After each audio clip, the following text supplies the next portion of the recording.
निवडणूक खर्चाची नोंदवही तपासून न घेतल्याने 3 उमेदवारांना नोटीस बजावण्यात आली आहे. सदर नोटीस आज शुक्रवार दिनांक 10 मे रोजी सकाळी 11 वाजता बजावली आहे.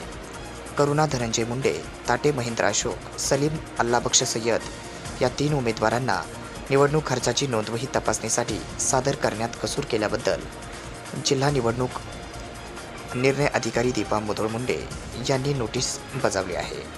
निवडणूक लढवणाऱ्या उमेदवाराच्या लेखांची तपासणी निवडणुकी काळात 3दा केली जाते. त्याप्रमाणे उमेदवारांच्या लेखाची दुसरी तपासणी 8 मे जिल्हा नियोजन समिती सभागृह येथे करण्यात आली होती.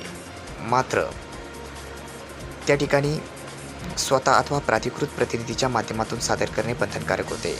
मात्र करुणा धनंजय मुंडे या उमेदवाराकडून सदर दिवशी प्राधिकृत प्रतिनिधी यांनी सादर केलेल्या निवडणूक खर्चाची अभिलेख अपूर्ण होते.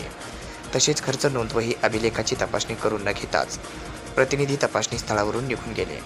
नंतर तपासणी पथकाकडून श्रीमती मुंडे यांचे प्रतिनिधी अजय कुमार विष्णू तिडे यांना अनेक वेळा संपर्क साधून त्यांनी तपासणी न केल्याने त्यांना नोटीस बजावण्यात आली आहे.